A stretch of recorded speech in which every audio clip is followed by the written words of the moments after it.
sengena udabeni engaziyo kwakwethu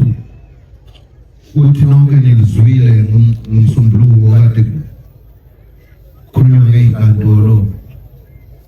ukuthi siphume phambili kodwa sizosamageba ngiyakhuleka kunina ngenkulu inhlonipho ningaqali nijabule ngiyacela ningaqali nijabule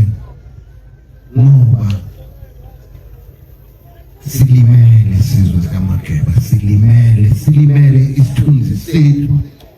kulimele isithunzi sobukhosi kulimele isithunzi sesizwe asisi isikhathi sokujabula lesi isikhathi sokuthi sibuyise imqondo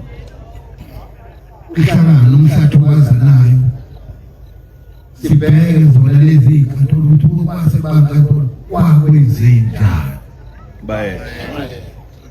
ekubeni iqiniso lisobala limele litheqeqeqele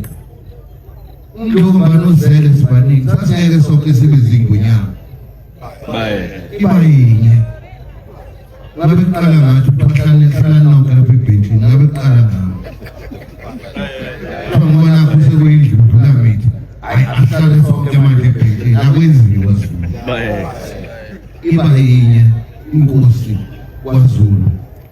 iphumileke nami bese kodwa phela lokho ngicela sizokamageba singajabuli ake siyiqoqe siyibuyise buye imqondo sibheke emuva ngoba sila isikhona nje sinkantolo khona la isiwakho manje kufanele singokwamakhwapha njengesizwe ukuthi ubulungiswa kuzokwenza kanjani ngoba uyabona lezi inkantolo angikwazi angijwayele ukusebenzisa le gama eliphamanga kodwa ngasisebenzi angazi ngabona mmanga nje enkantolo phakathi kwesizwe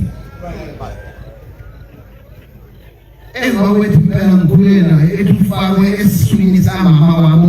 ethi yena usengaphezu kwami umama ongizalayo ubuhlungu imibuzo nabesilo efana naleyo umethi ibuzakala kwenza indlela ephambili kodwa ngesibongela isilo sikaMageba la isikhona namhlanje ngoba sengathi iyakhanya phambili kade umnyama